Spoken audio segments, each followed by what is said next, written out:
You know that DC Talk song? We're just two hunks. And Honks. you know what I'm talking about? It's honks. Honks? Honkies. Honkies. We're just two honks. That makes more sense. Because my biggest critique wasn't referring to the only black guy as a Negro. Because that's how the song goes. Yeah. Was the implication that they were the two beautiful ones. And Yeah. but honk makes more sense. Yeah. Yeah. Yeah. Is that a real thing? I didn't. Yeah, it's a DC Talk. Yeah. Speaking of Michael Tate. Yeah, right.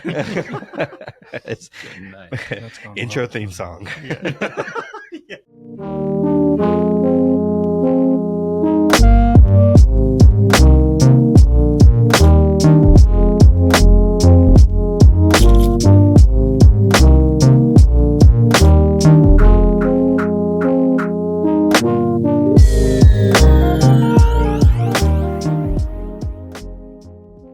What's up, everybody? Welcome to the Odd Testament podcast. My name is Ryan. My name's Eric. Did you say Brian? Nope.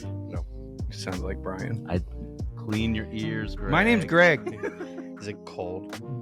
Brian. Brian. And this is the place where we dive into the weird, strange, curious stories of the Bible. And whether you're here for a fresh perspective on Scripture, you're exploring faith, or you're just here for a laugh, you're in the right place. Welcome in today, guys. Obviously, we're at a little bit different of a format today. Yeah, we we're are. in person because I'm in Nebraska. You are. Welcome. It's good to be here, guys. It's Welcome good to be the home. motherland. Yes, good You're to be here. home. Do you feel like when you touch ground in Nebraska, do you feel the Cornhusker energy rise Yes. from the toes? Yes. Like, Yes. yeah. Yeah. So, okay. So, as stupid as this sounds, okay. Saturday. That sounds stupid. Yesterday, I had lunch with Andy Kaup. Yeah. And I'm sorry. for our listeners, Andy Kaup's a friend of all of ours. Had lunch with Andy at Panera in Bellevue. Yeah. Sort It's of. more competition, but I get it. It's friendly competition. Is that how you say his name? Kaup. Cow? Kaup. Cow. Okay. Kaup. Cop. We had lunch, and then after we were done with lunch, he had to go. He had some chores he needed to do, and so Yeah. I was free. Like I don't have my family here, so I'm like, what am I gonna do? I'm not just gonna go to my mom's house because that's where I'm staying. I'm Yeah. just gonna sit there. So I just drove around Bellevue for like 4 hours. Oh. Like, sounds disgusting. No, to it's you, not that big. But I haven't been like to Bellevue. I haven't been around Sure. Bellevue since I left in 2017. It's a lot of And memories. so, yeah, Yeah. like the nostalgia and I went Mommy, here during that high guy's school. driving past our house again. He's crying. there were a couple times where I like pulled into driveways, and people are like, "Who is this guy?" And I'm like, "Hey," and I just go out and whatever. Just But like, stand in the grass with Yeah. your hands in your pockets, just staring in the windows. yeah. Yeah. So, One tear. yep.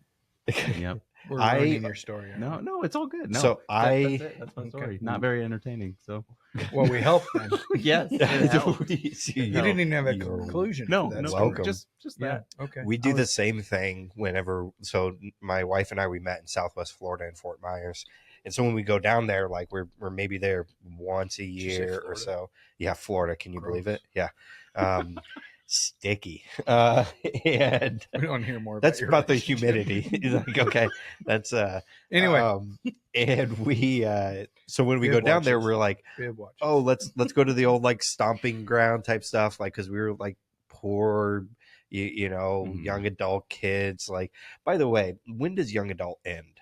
Because I went to a young adult small group this week because I was hanging out with a friend in Philadelphia, and I was like, I'm not young adult anymore. Mhm. Like, And he's older than you. yeah, right. And they said under 40 was young adult. No, I've never heard that. Yeah. So you're just doing single under 40. Yeah, I was like, yeah, at that point, it's just singles. Like, Yeah. yeah, I'm looking for people not 40 and above. Mhm. Because Um, they're graduating high school and yours. How you doing? What is that? Like, it's what I like about high school. Yeah. I get older, but they say the same age. Yeah. No, okay. Bib, But Bib's the- watching. Mhm. Bib's watching. Bib's watching. Sorry, Bib. We're in your building too. And but we were hanging out and yeah, just going around and checking out a bunch of like old stuff. And then we were in Kentucky, and my wife's from Kentucky. We do a very Gross. similar thing again. Yeah. Sticky. And that's yeah. My family and I used to summer in Kentucky. Do you throw your sweater vest and tie it across your shoulders? Yep. And we were there very recently, and she goes by a landmark, and she goes, "Oh, I used to, go to that park when I was a kid." And my oldest son from the back of the car goes, "We know." Nice. Stop the nostalgia tour really quickly at that point. So it is kind of like just a thing we do. Is we're like, of course we've seen this already. I've seen this elementary school 1,000 times. I would never say that out loud. But my 11-year-old, he's learning. He's learning still. Exactly. There's hope someday. Some poor woman in his life. So, but like I did, as crazy as it sounds, I did drive around for 4 hours yesterday. I mean, like up and down every street. It sounds so stupid. Not every street, but like just where I had memories. And like there are things that I forgot. There are brand new things that I didn't like know were built. It is growing. So it was like it was really cool to see for me. Like I mean, because Bellevue's home, it will always be home, Yeah. So, yeah, we used to come over to our house and watch 24. Yeah, on Sunday nights. Yeah. Are you guys still in the same place? Mm-hmm. Okay. Yeah. Oh. I drove by there yesterday too. It's like, funny, didn't see you in the yard. We weren't there. Gotcha. Okay. We went to a wedding yesterday. Ooh, that's exciting. That's it. That's all there. They're good people. Okay, so this does transition to the question that I have for all of us to answer. The get to know you. The get to know you So question. Getting to know you. Getting to know you. Getting to know you. Getting to know you.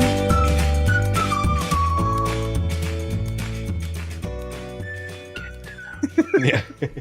Getting to know you. Yeah. ASMR edition. So I had this thought, weddings. We've all been to a lot of weddings, but have done weddings that we officiated over weddings. Do you guys have any wild wedding stories, like from your time officiating, like something that you go, I can't believe this happened? I have too many. So I'll start. Yeah, please. And then maybe that spurs something up in you guys. So the first wedding I ever did, I actually subbed in for you. And I didn't have a suit. I didn't have anything. So my mom, your wife, took me out like suit shopping because I had like grown out of the one I had. So we got all the stuff. You were like deadly sick. Like you're like, carry on my legacy, son, do my ministry.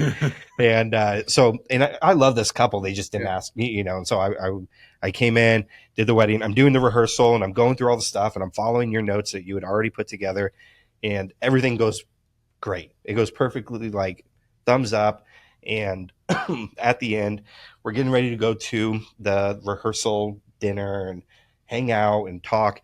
And this older gentleman comes up to me and he goes, shakes my hand, Pastor, that was a great rehearsal. I think this is going to be a great wedding. I just really appreciate you taking your time doing this. Absolutely. But thank you for coming up. That's very nice words. I'm just happy to be here, do my service, like all the fake stuff you say. But I meant it then. I'm just kidding. Anybody I've done weddings for.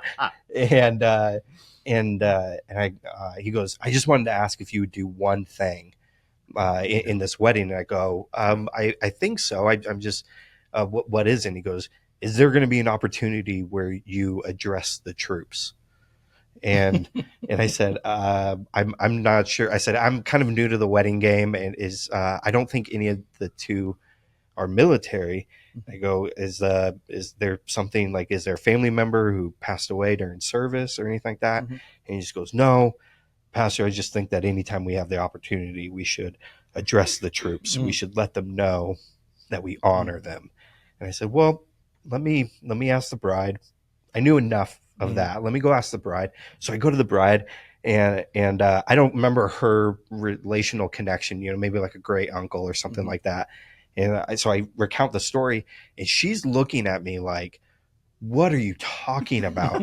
and I'm getting more and more concerned that I accidentally did a homeless man come and ask me something.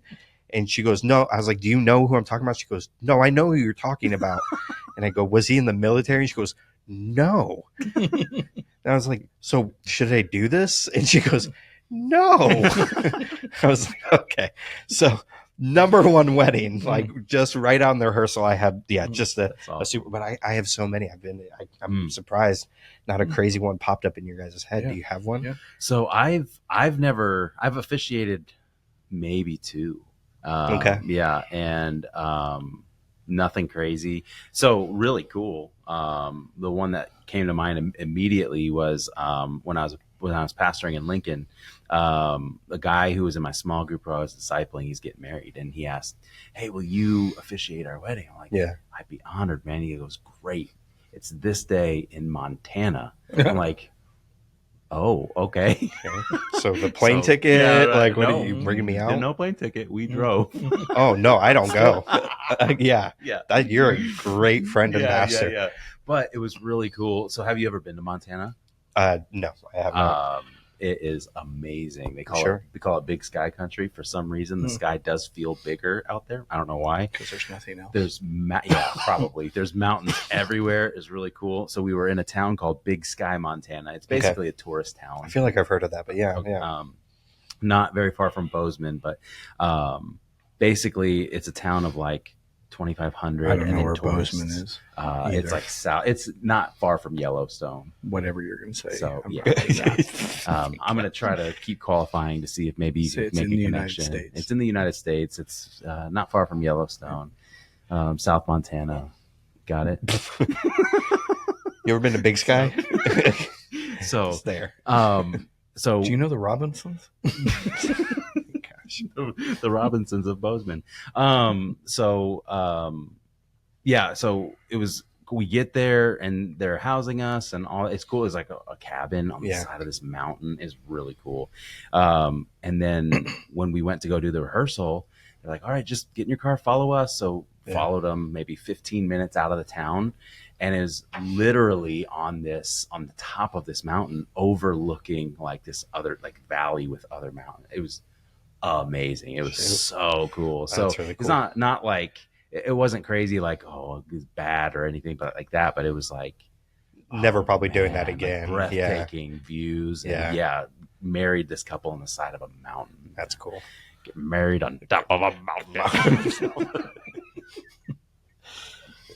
So that's mine. Do you have anything? Nothing crazy. Do you remember what my grandmother-in-law said to your wife at our reception or rehearsal? No, I can promise whatever it was, I ignored it. Oh, okay. Sorry, I don't mean to interrupt. Again, way too many stories. At my wife and I's wedding rehearsal, and you officiated alongside my brother-in-law.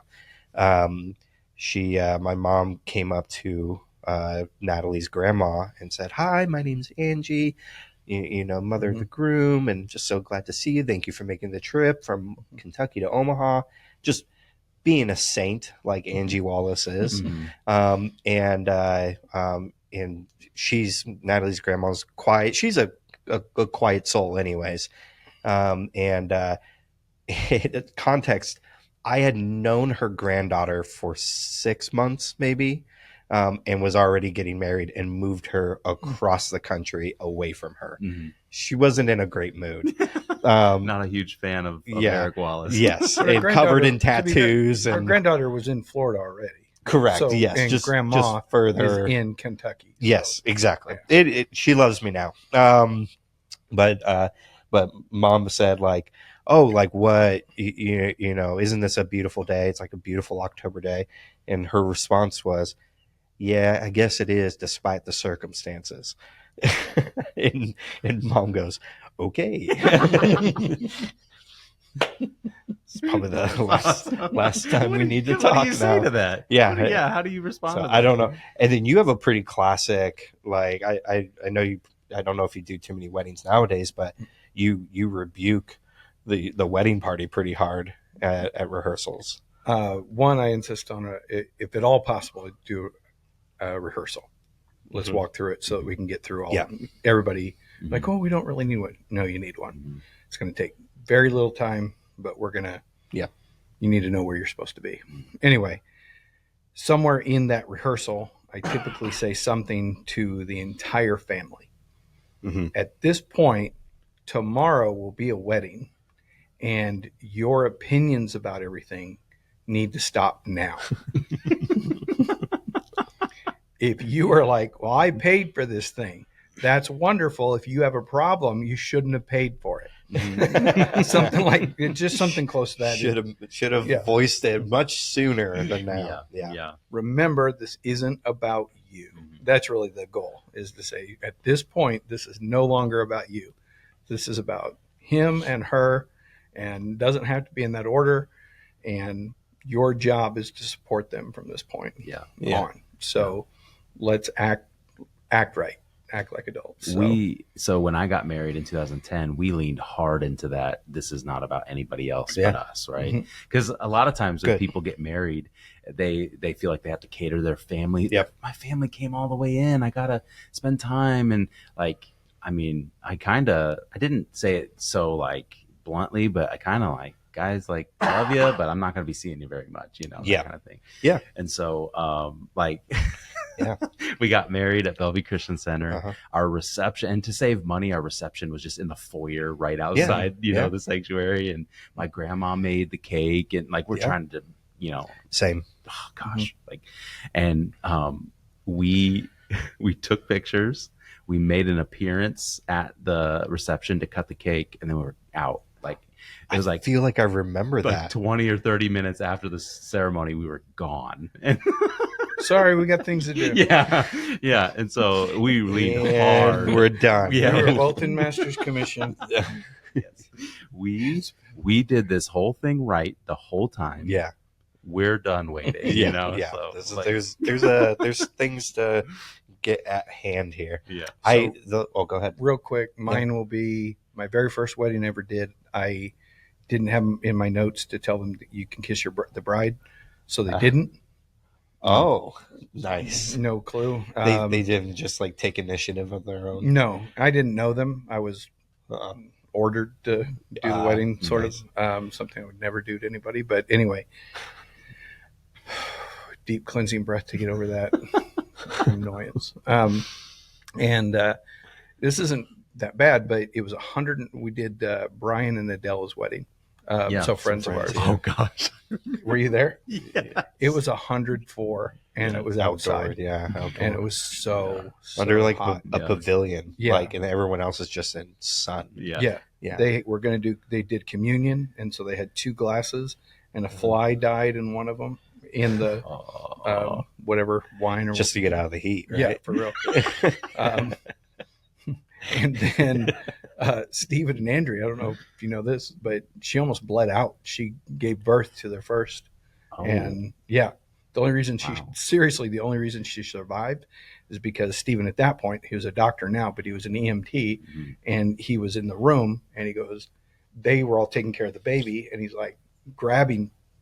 No, she's Wow. she's hemorrhaging. You need to take care of this. Wow. So, literally saved his wife's life at that Wow. point. So, all while Brian and Adela just callously are getting married. Selfish, you know? For real. Okay. Selfish. Great people. I love Brian and Adela, Uh-huh. But there's a but. but Uh-oh. well, their wedding sticks out to me. Brian, the one that got away. No. no. Their wedding sticks out to me because I feel like they waited even less time than me and Robin, because when it was kiss the bride time, they like full on made out. Well, Like, dang guys, like Everybody's gonna do their thing. couple hours you'll be good to go. I can't watch this. Like, that's Yeah. almost how it Yeah. felt. Just But again, shade I the love eyes. them. I love them. But their wedding in my mind sticks out specifically for Yeah. that purpose. So I did the quick story but I did a wedding where when we drove up into the parking lot, all the groomsmen were outside, and there were a few of them were smoking cigarettes, but all of them were passing around a handle of vodka. And so when I walked up, they said, "Pastor, would you like some?" And I was like, I have a job that I have to go do. Like, I'm not like against, but Yeah. I am actually here to do a job. Like, Yeah. and so some no, and also you shouldn't be either. Like in like 45 minutes, you all have to stand still, like, Yeah. and not do whatever you think you're supposed to do. And so, needless to say, they did not heed my warning. Yeah. And so they're walking down the aisle and all that stuff. They're quite literally stumbling, like like tripping, and like doing the like I'm not drunk faces, like for our video listeners, like lots of like random coughs and like just trying to put it together. And so then I'm doing the ceremony, and I'm going through all the stuff. And the best man, like if you're me, the officiant, I'm the best man right here, and bride and groom are right here. He keeps like leaning over and like tapping my elbow, and I keep like kind of like shaking, like stop, like, but not saying it because I'm literally reading and trying to create a moment and bring everybody in. It's like that, and he keeps tapping and tapping and tapping, and then every time I get a chance, I look at him and go. like no, like there's also video cameras and like all this stuff, and so Leave finally, me alone, Steve. well, and so I'm like giving him, like, it's getting increasingly worse, like he keeps going. Finally we dismissed a couple to do a communion, and then so I have an opportunity to lean over to him, and so he's like leans over to tap me, and I grab his wrist and like squeeze and pull him in, and I go, "What do you want?" And he goes, "I just want to let you know you're doing a good job." Oh my God. It released all of the like, I'm gonna kick this guy's butt. I was immediately so happy that he was tapping my arm. I was like, I cannot just thank God for this story that I now get to tell for the rest of it. He wanted to encourage me so bad. And in his mind, he was like, I may not have another opportunity. I have to let him know. Like, that's a man who knows what he wants. There you like, go. Yeah. And despite me pushing him away. Anyways, that's I have quite a few more. So I've done more funerals than weddings, and I probably have a few crazy funeral stories, but that's for another time. We'll have to do a Lazarus episode or something like that. Not that crazy, right? Well, today, guys, Eric, you have the topic, so that means Greg and I are going to play the 7 questions I'm game leaving. with you. So you're going to leave me to do the 7 questions game to myself. No, if Eric's doing it, I'm leaving. Oh, You're doing a good job.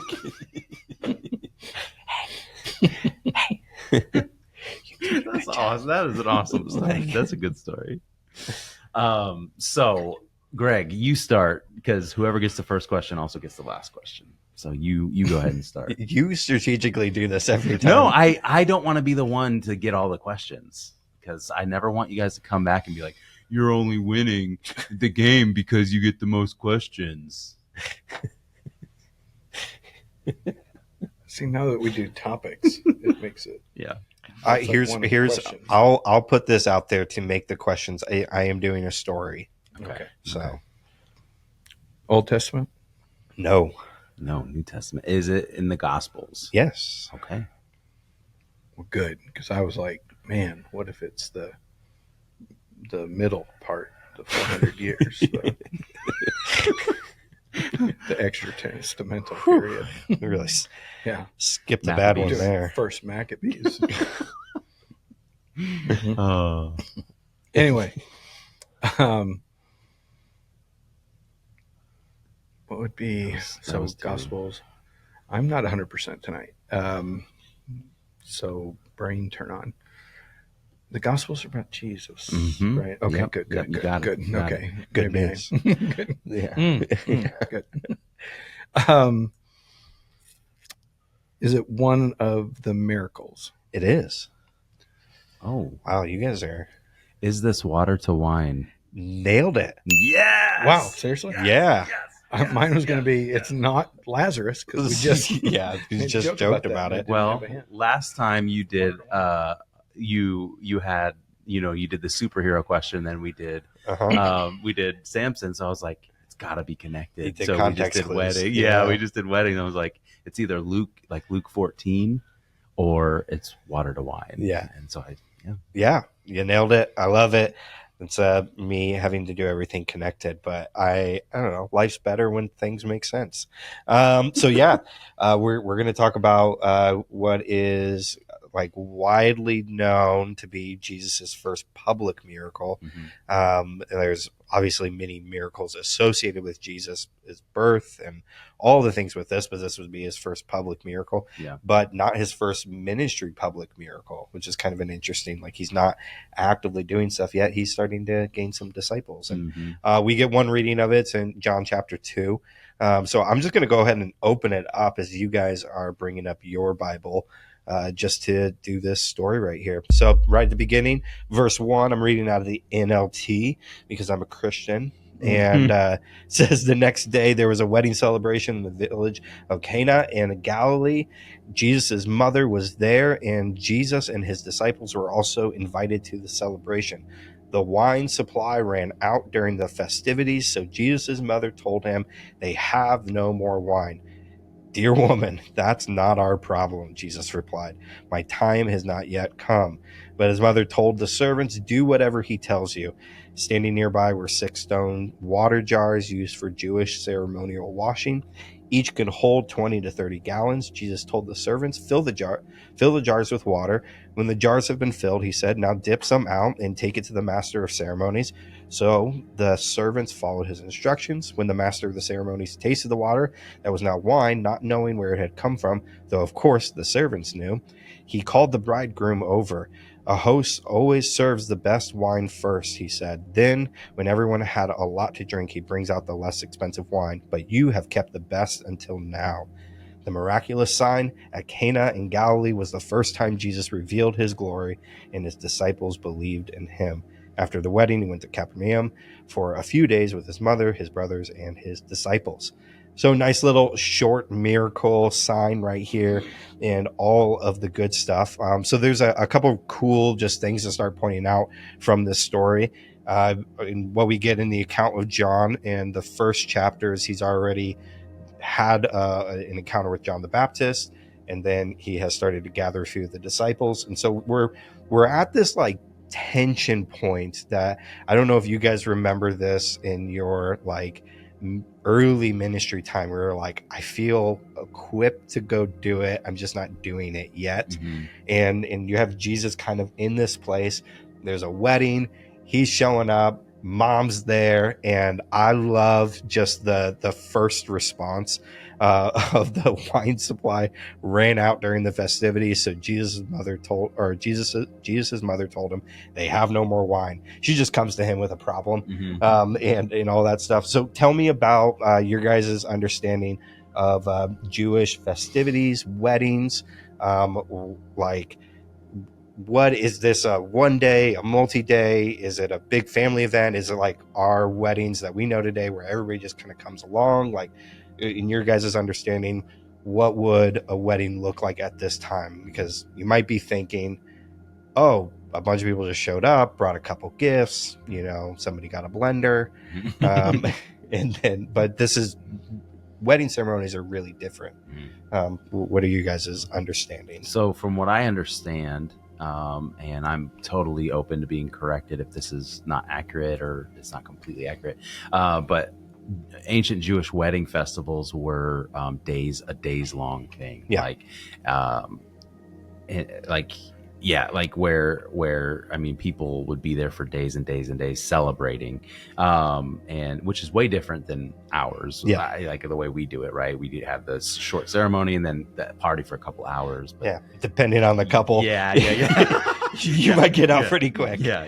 So this is over the course of days. So the fact that the wine ran out is not surprising to me. It's not like lack of preparation. It's just like, it's been a few days and now we're out of wine. So it would build up over that time. You, Greg? Sounds expensive. yeah, that and a dowry. Right. So, but if you are paying for the wedding and you've received a dowry, and you're probably using some of that for it, I would guess, but Yeah. yeah. This might be more Old Testament stuff, but weddings were often more social contracts than what we think of as kind of romantic or love. Love had possibly more to do with acting right and being faithful to each other and things like that. Outside of the Jewish community, kind of the guys still could do whatever they wanted, really. Yeah. Jews seem to have been more controlled in their lives, but You mean like monogamous versus more the male authority could do whatever he wanted, and the woman was there essentially to fulfill the generational need of a family or the household need, or yeah, it gets more complicated, but Sure. essentially, yeah. to simplify it to its like Yeah, basis level. Yeah. You had to be, for honor's sake, you had to be married and stuff. Yeah. But as a dude, you kind of, Yeah. it wasn't. I mean, there were still people are people, and they were the same back. So I'm not implying that everybody was just going crazy, but some certainly were. Yeah. So, but not in Jewish communities. So that's a total side kind of thing. Past that, I don't have a ton about New Testament weddings. It's honestly, there's not a ton that's out there. As I was kind of looking at, I was hoping you guys had something. So no, I'm just kidding. It's been a good podcast. Yeah, exactly. Thanks for listening, guys. So what I did find is that a newly married couple would open up their house for 7 days, and it was a little bit of like people would come in because depending on the range of travel. You just couldn't kind of guarantee a day that was going to happen. So it was just a 7-day long festival. And I think we think banquet and party, and we're trying to condense a whole lot of fun into a very short period of time. Were there Ferris wheels? There was a Ferris wheel, there was a tilt-a-whirl, and all of the good stuff. But then also different than what we would know today. It's not like they're going off to a honeymoon. They're just going back to life now, or potentially I'm going to take this daughter now, go to my land and where I'm from, and whatever the exchange of the relationship, the more contractual side of this. And so the travel in this time, because when we travel, we have to find someone for the dog to make sure he stays alive. Now imagine a couple hundred sheep. Who takes care of that when your family is all the ones taking care of the sheep. So it's expensive to travel in this family. So a wedding was like kind of a big deal, and it was worth kind of traveling for. So yeah, there's food, there's wine, and I like what you said. Like there's an expectation that there's going to be a lot of eating and drinking and fun and laughter and memories and prayer and ceremonies and all that type of stuff, and families meeting each other just like it is today. But there's a little bit of if you did run out of wine or food, it's why weren't you prepared? Right. Are you unprepared for marriage? It's like these, and it's all these little hidden things. It's not like law, and it's not like it's like the Joneses talking behind the scenes, saying oh, are they really not that well off? Maybe they should have gone to a different family and things like that. So it would have been a little bit of an embarrassment, so much so that someone who has been invited to the wedding, Jesus' mother, starts trying to find solutions to the problem. And so what do we take that? We get this is we get Mary's response is to just go to Jesus and declare the problem. What do you think her expectation reading this is? Yeah, I've always wondered that too, because to this point we have no data showing that he can do anything miraculous, right?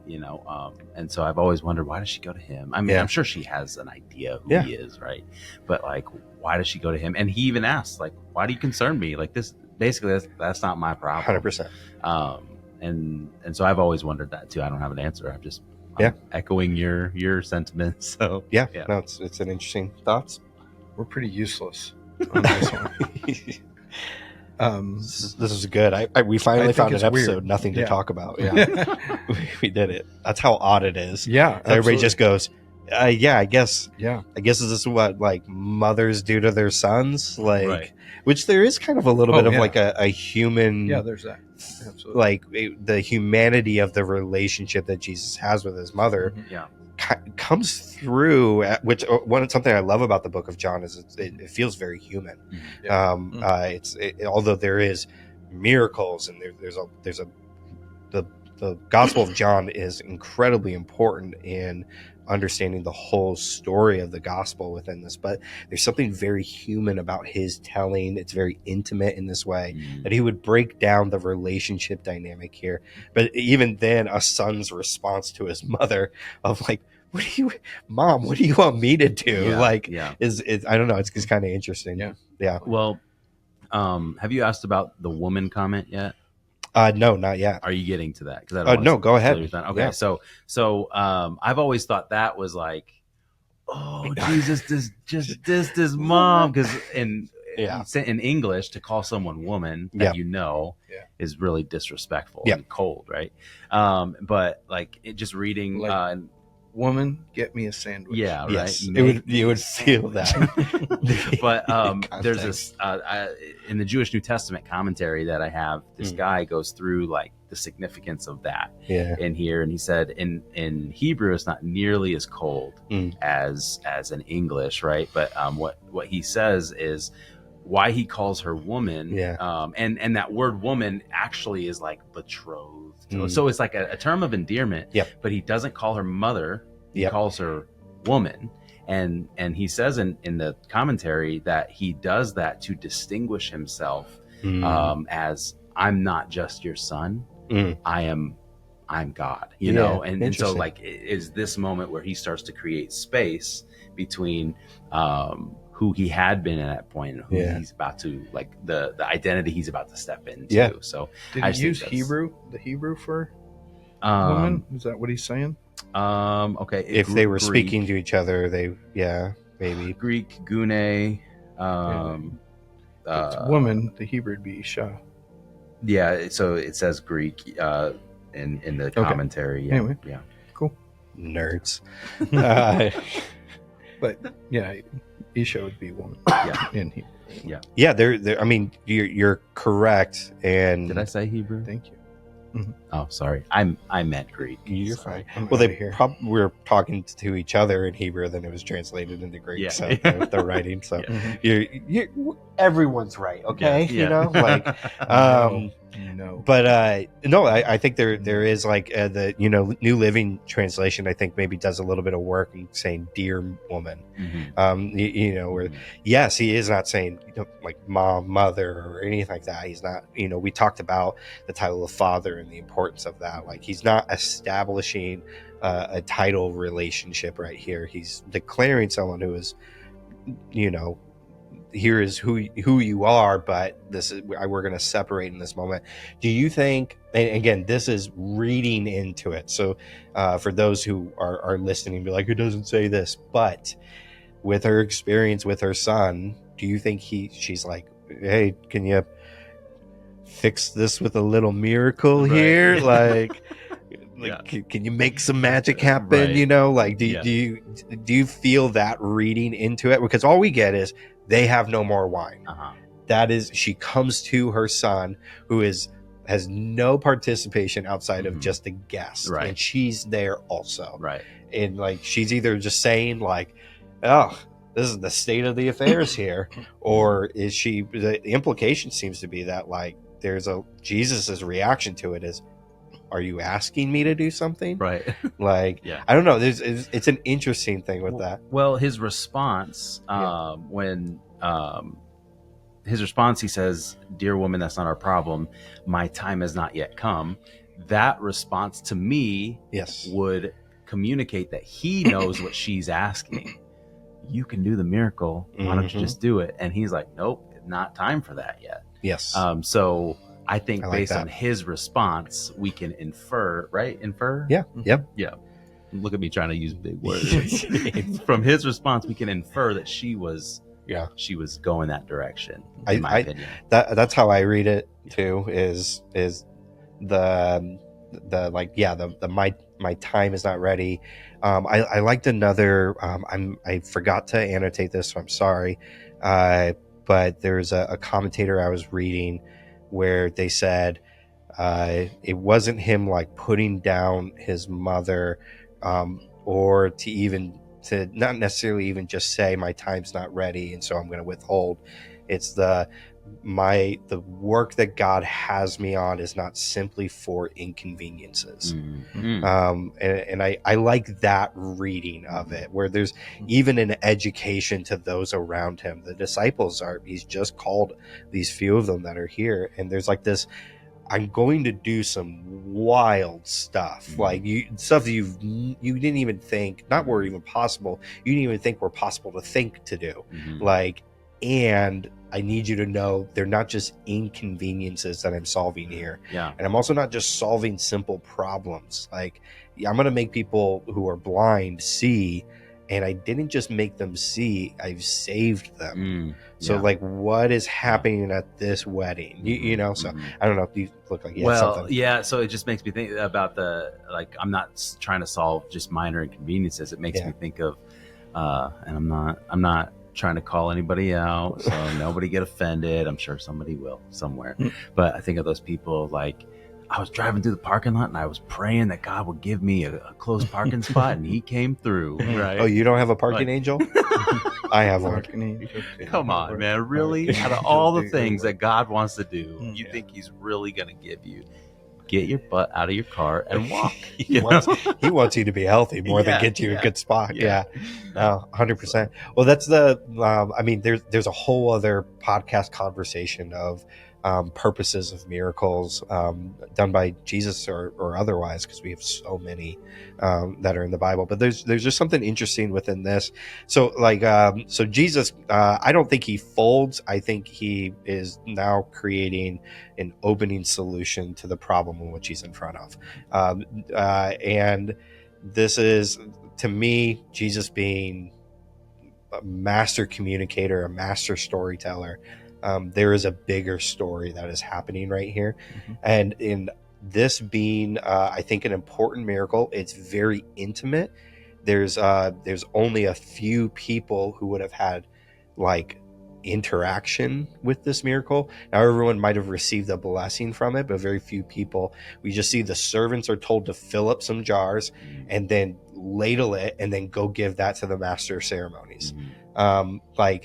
And they don't even know, like, until he drinks it. It's just, we're just going to give some water to this guy. What I love is the response of when the water has been turned into wine, what it comes from, like, or like what the master of ceremony says. He goes, usually you have the best wine first, and then when people don't know what good alcohol tastes like anymore, you bring out the cheap stuff. He goes, but at the end of this party, why did you wait for all of the good stuff to come in? Like, you brought the good wine. And it wasn't like Jesus did this miracle and he says, hey, I'm going to turn this water. You're doing a good job. I'm going to make this 120 proof. like he doesn't turn this up. He doesn't. Yeah, he's not like, he just, the implication is that when Jesus performs something, he makes it excellent. Like, he makes it the best of what it could be. He makes it whole. He makes it exactly what was needed for that time. Well, it also kind of makes me think of what you said too, about like the whisperings of the elite. Like, well, are they not prepared? You know, whatever. Like, that would kind of have the back of whoever was paying for all of it. You know, like, oh my gosh, like, these people are loaded, you know, like that would be kind of the, you know, like, so Jesus kind of helping them out too, you know? And that's total speculation, you know, but like, we'll speak to the symbolism of that, of that, God blessing the people that he blesses and how that perceives to other people. Like, I think that's an important thing that's in this, that we can get really caught up in Christianity and become very self-righteous and we deserve the good life and all of this stuff. But there is a truth, I believe, a fundamental truth of following Jesus. Your life gets better Mm-hmm. and looks better Mhm. and feels better and is healthier. And you go, oh, those are just like self-disciplines. Yeah. Motivated Yeah. by Yeah. the savior of the world. Yeah. You know, when you tried that self-discipline in January 1st and you gave up January 2nd, like I'm Yeah. talking about the discipline that makes your life better, Yeah. that everyone else would look at and go, you brought the best wine at Yeah. what I thought was the end of the party. Yeah. The party just began. Yeah. Like this is actually, I mean, it's a Yeah. theme in his miracles, right? Of like almost like scarcity to blessing. What are Yeah. your guys' thoughts on that? Well, it makes me think of today I just preached out of Psalm 23:4. Though I walk through the valley of the shadow of death, I'll fear no evil. And then I think it was verse 3. He leads me in paths of righteousness for his name's sake. Yep. Right. So basically, like, I'm a good person to bring fame to him. I'm not a good person, so I'm famous. Mhm. He leads me in paths of righteousness for his name's sake. So yeah, like he helps our life get better because it actually is we're supposed to direct all that attention to him. So that's Yes. kind of what I'm thinking as, Yeah. as you're talking. So Yeah. Still, I don't have a ton. John's a challenge for me. So I think there's metaphors and stuff you can do with it. Mhm. But it seems to me the whole story is what he says it is. It's a sign that this is the dude. This is So- the glory of God. Yeah, the intricacies of it are worth a conversation without question. But as far as saying this is exactly what it is, he changed water into wine. He changes our hearts too and stuff. And Sure, great. yes, Yeah. it I don't have anything. No, you're I'm good. like trying to transition. No, I think it's Yeah. it's like Yeah, not trying to like overly, add things into stories where it's not explicitly there. This is Yeah. a story about Jesus turning water into wine at Yeah. a party. absolutely. And he does it not because he is pushed into it, but to reveal his glory. Yeah, a few minutes ago, I was thinking it might demean it some if I go, well, Jesus cares about small things. And I just skimmed through commentary while we were, so while I wasn't staring and looked like I wasn't paying attention, it was because I wasn't paying attention. I was trying to get some ground to stand on. But I think that's what this is. Yeah. He's up in Cana, which is, I think, where Nathaniel came from. The wedding, like you said, is pulling basically the whole town and people from outside. So that's why the family's there, Jesus' family's there. Yeah. And ultimately, it does seem like she's kind of bugging him. Like, Yeah. hey, do some magic. Yeah. I don't know, I don't want to totally demean it or put it down, but Right. and so he recognizes the oddity of it, the weird pressure that only a mom can give, and or a dad, because sometimes I'll be like, "Hey, do this," and you're like, "All right, I'll do that." And we got to get this 400-pound mattress up the stairs. right, Boy, my back is hurting. All right, Dad. yeah. So anyway, I guess I did do that last time. I didn't do back. This is but my I was way- just like, well, I'm in the way at this point. By the way, Eric and Ryan moving something. this is my long way of finally talking to you about it. Okay. So it's been a couple years, Mhm. and I'm glad we could move on. Yeah. Yeah. I've been okay the entire time. I haven't Just thought wanted to about let you know. at No. all. Yeah. That's it. But that he solves a social calamity. This Yeah. is going to be embarrassing for the family for a long time. Yeah. Running out of wine in this way, and it sounds like nothing to us. But I don't know. Like, you just didn't show up to your own wedding, but you meant to. Yeah. Right? Right. You just forgot, kind of thing. Yeah. It's that kind of dumb. Yeah. And Jesus solves it for them, so they don't go through the Yes. embarrassment of it, and everybody acted right and did it right. So Yeah. Yeah, I think that's the. I love the response of like, my time isn't done yet, and his mom just goes, do whatever he tells you. Like, I'm just gonna, it's on him now. But yeah, so I don't know. I mean, My boy got skills. my point. Yeah, exactly. Who's that like dance mom who's a dad who's got like 3 kids in the NBA? Mello. LeVar yeah. Ball. Yeah. And he just keeps hyping them up, and I'm like, this dude wants retirement so bad. Haven't heard Like, from him in a long I time. know. Yeah, He got what he wanted. there you go. Yeah, he All his spent kids, all of that You time. got a shot. You know? Yeah, I mean, hey, if Upstaged by the president. you raise them, I guess the right way. And so here's an interesting. It is a tangent from this story, but it's attached. Is, as I was researching this, there is a 2-side argument on, are they allowed to drink? And so out of this scripture right here. So let me. I Good know. gosh.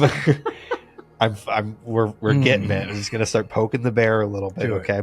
So the 4 drinking side Christians. I'll start. I'm looking with at the them. camera and shaking my head. That's right. Because Big zoom in. no. So the Christians can drink side said that, well, Jesus's miracle is providing wine at a party. You don't provide a resource and not expect people to use that resource. He was not pro alcohol, but he also wasn't against it. Like, and he supplied. He said party. Like, this is gonna be, and got good wine. Like, not even like he could have made that box wine, but he got the jar wine.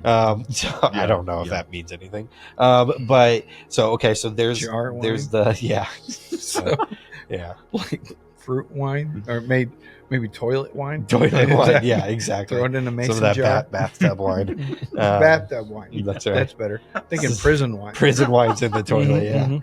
Yeah. And then the against Christians using alcohol or drinking or anything like that says, well, back in these times, the fermentation process wouldn't have really produced any level of alcohol. This would have been closer to Kool-Aid because it would have had sugars in it. It would have been more than grape juice, but way less than alcohol. So he's not really providing alcohol. He's providing what is needed for the party, because he doesn't outright say like, and yes, and now get drunk, like all this stuff. So it's both sides. If you, depending on your denominational upbringing, your personal beliefs, all this stuff, you get a little bit of everything here. We all come from different backgrounds. For those who have watched us before, have seen the background of my studio space, and I got plenty of wine. Wine's gross, by the way. And just gives headaches. That is all that wine is for. Not like the bourbon I drink that eats at my soul. But to the table here, what do we think about Christians? So away from, this is a ridiculous way to justify anything. Okay, that story's part. What do we think about Christians drinking alcohol?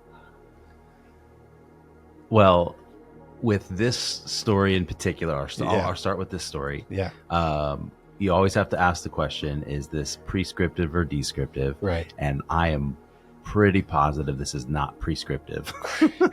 Correct. Yeah. So if it's not prescriptive, then we shouldn't pull prescriptions out of it, right? Like, correct. God is saying, or Jesus is promoting this, or Jesus is not promoting, No, like, and if you're turning tricks with scripture to try to justify one side or the other, stop. Turning tricks has to do with prostitution. I know. Okay. I know. Okay. Yeah. Just making sure. I mean, in a way, you're prostituting the scripture. Yeah. So, I mean, that's kind of what I was implying. Yeah. But should Christians drink alcohol? Yes. Should they not? Yes. I think it's a personal conviction. I believe. What does Scripture instruct explicitly? Don't be given to drunkenness. Don't get drunk, because nothing good happens when anybody gets drunk. Don't get drunk. Can you have a social drink every now and then? That's between you and God. That's what I think.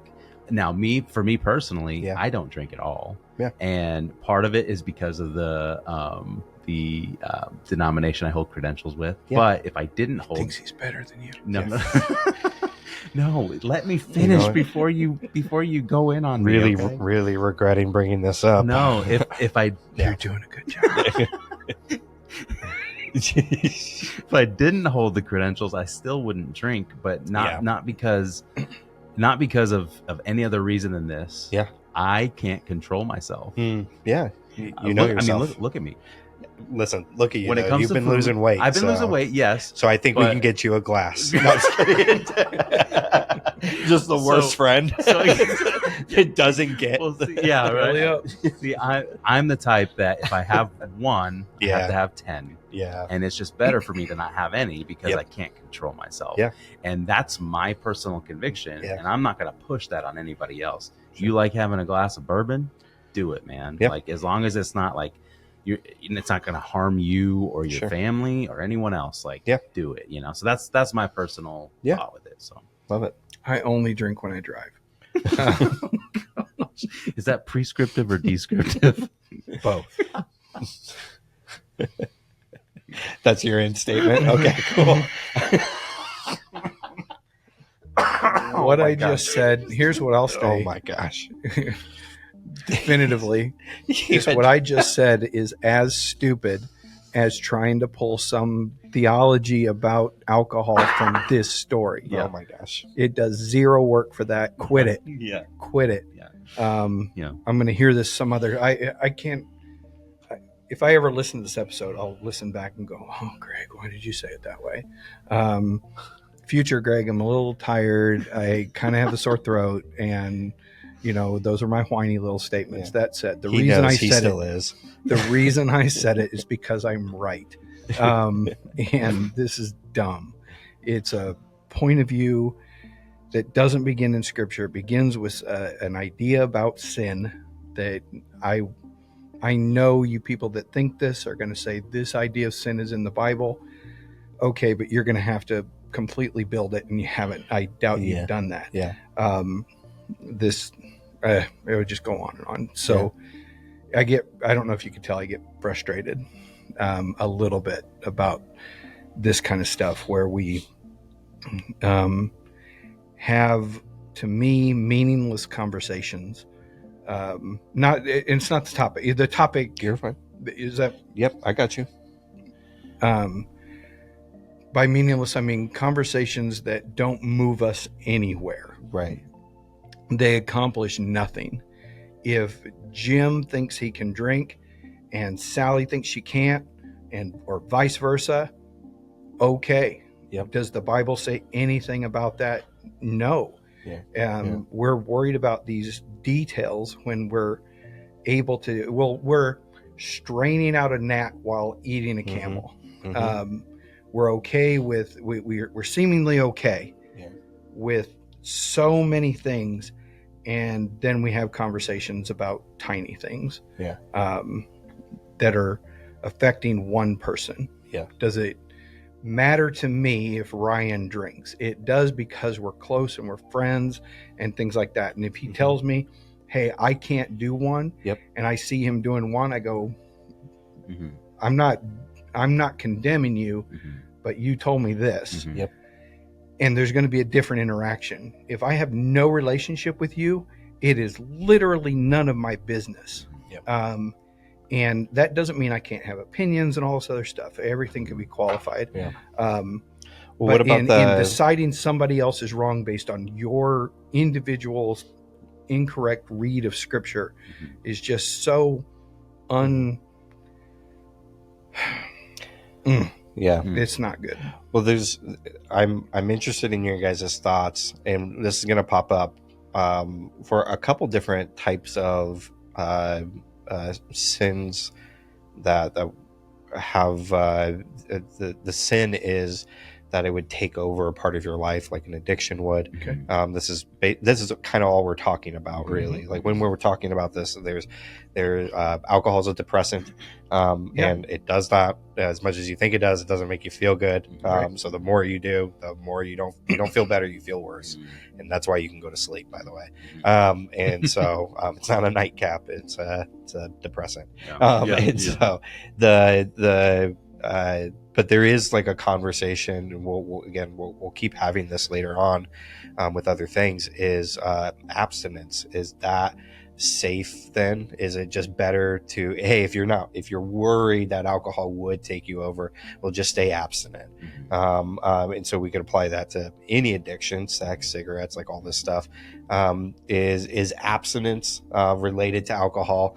Is that just the better way to go? Like, hey, if you don't need it, don't do it. Like, or is it motivations? Like, I don't know. What, you guys have any thoughts on this? Sure. But yeah. So is exercise every day. Sure. You're going to take away, add things. Sure. That brilliant. We've done incredible work. Now we've just saved your entire life because we told you that you should make sensible choices. We don't make sensible choices. Right. So, and the other issue is that as soon as we legislate it, yes. If I just say, hey, it's better if you don't drink alcohol. Why? Yeah. Alcohol is literally poison. Yeah. I mean, that's what it is. Right. That's the reason you feel inebriated. Kills brain cells, and then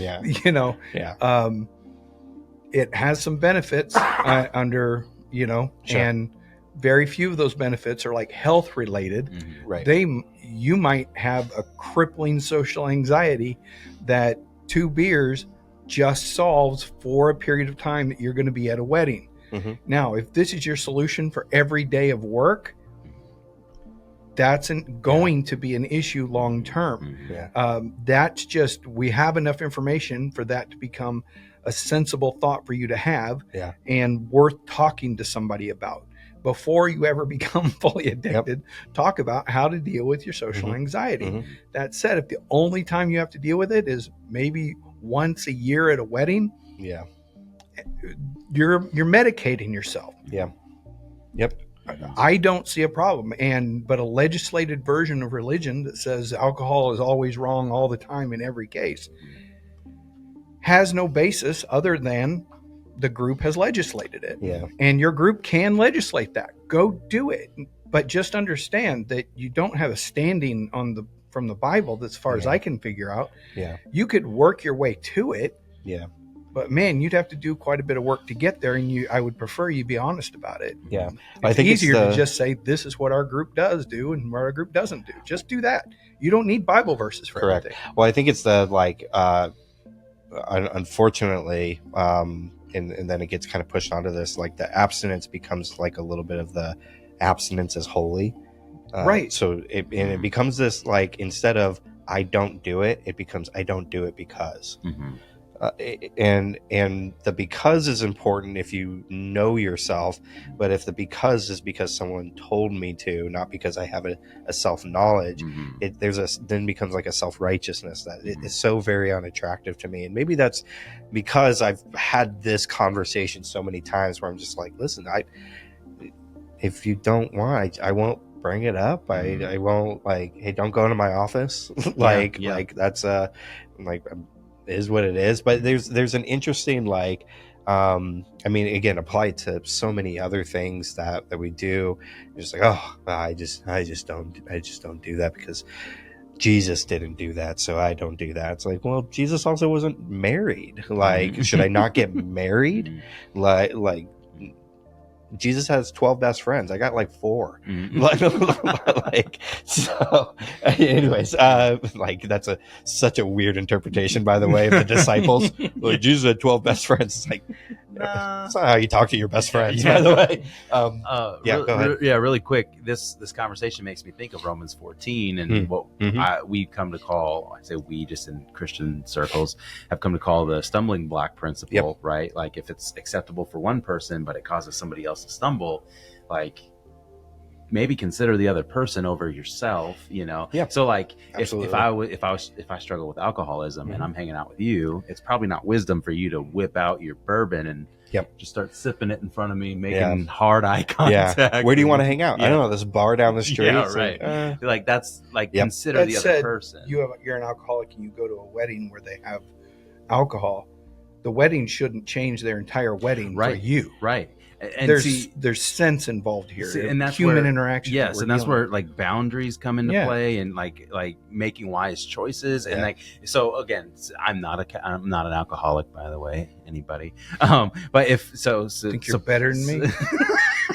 Suppose I was, and I had this opportunity to go to a wedding that was an open bar. Mhm. It might be wisdom for me to just not go, or at least go to the wedding and not the reception, right? Like if I can't control myself and I have this real problem, it would, for me personally, it Sure. would be wisdom to not even be near the situation. Yeah.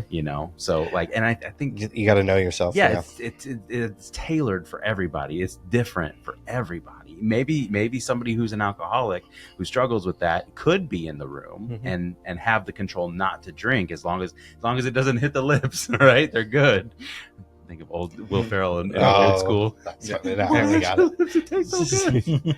Yeah, it's an interesting. I mean, I think we're gonna find so many different answers to this, the question of how people interact with it, because even in that scenario, like I think a little bit about it, and I go, oh man, I don't want my problem to remove me from being a part of something special. So the motivation for me to be able to be around that is I want to be a part of special things, which means I need to develop better self-control. Sure. And so like I had a member of our congregation at one point his sister was getting married to another woman. And he says, Pastor, I'm not going to that wedding. I know it's the right thing, and I'm not going to support that. If I go there, it means I am supporting it, and I'm not doing that. And I said, it's your sister. And go, what do you think is going to happen to you? What do you think is going to happen to her? Nothing's going to happen to you. Everything's going to happen to her. And if there was like some sense of yourself that like, this is wrong and she needs to be saved, do you think she's going to be saved by the person who wasn't there, who she can't remember when they were there, when they needed it most? And it's like, so there's these, even in part of this conversation, I'm 100% if you're developing self-disciplines, but if your version of self-discipline is purely abstinence and not doing any internal work, meaning you're not a part of programs, or you don't have therapists or counselors or mentors, people who are best friends, a spouse, somebody's in your corner holding you to a standard that we all agree on.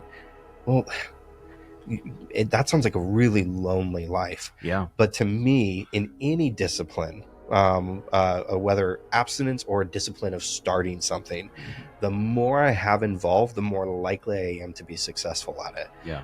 So I don't know. I know this is a deviation from the story, but I just think it's an interesting conversation to bring up here. But to kind of wrap up the miracle here, Jesus does it, and he does it the best way possible. Something I like in reading this story is that Jesus does quite a few miracles that are transformational, but these types of miracles where he goes from scarcity to abundance is they hit me right in like the part of my soul that just goes, I'm taken care of. It's gonna be okay. Even the problems that like I didn't even ask Jesus for, he's like, someone might be praying or petitioning on my behalf. Again, another benefit of being in community is people are taking care of needs that you're not even worried or thinking about. And so I just love this story. I love it as a miracle.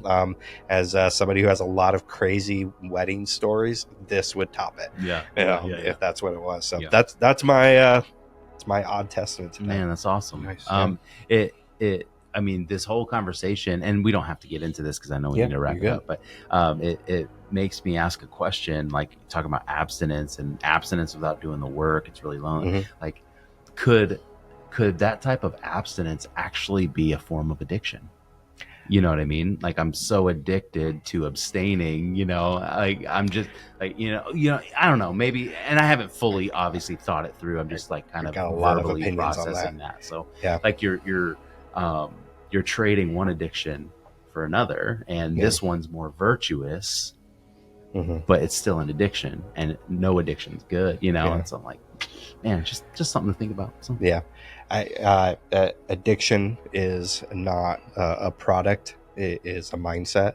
And you may get rid of the thing you were addicted to, but it doesn't mean you got rid of the addictive mindset that you have.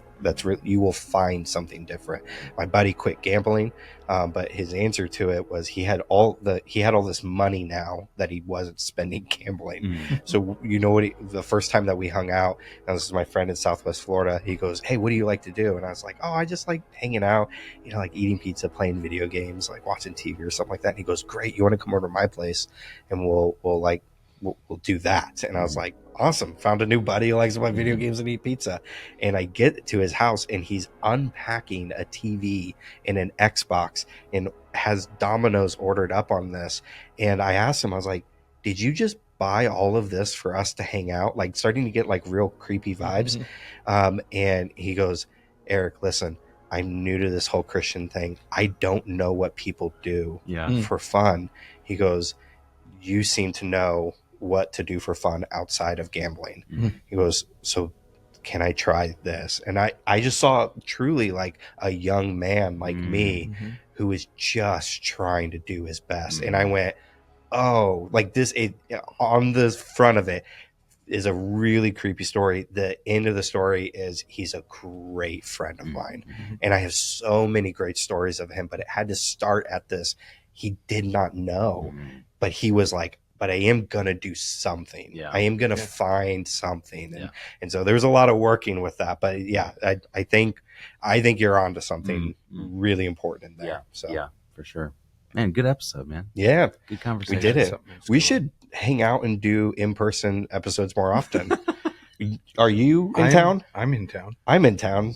What, this week? Are you in town? No.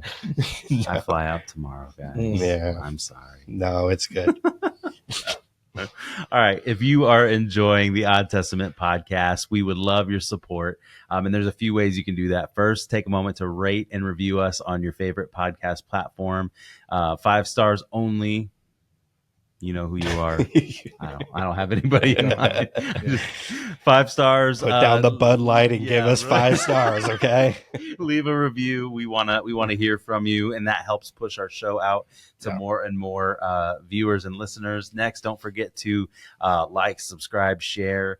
That also helps push our content out, but it also helps keep you up to date on our latest content. New episodes drop every Monday, so be on the lookout for that. And finally, follow us on social media for highlights of episodes, updates, fun things. I'm learning all the social media stuff, so exciting. Bear with me, as I learn, but follow us on there. That's where we want you to engage with us as well. You can answer our getting to know you questions, or let us know what you think about whether or not Christians should drink. I'm sure that conversation will go well, right? In engagement, social media. engagement. There you go. Yes, your support means the world to us, and together we can keep bringing these odd stories and content to the world. We will see you guys next time. Bye. Bye.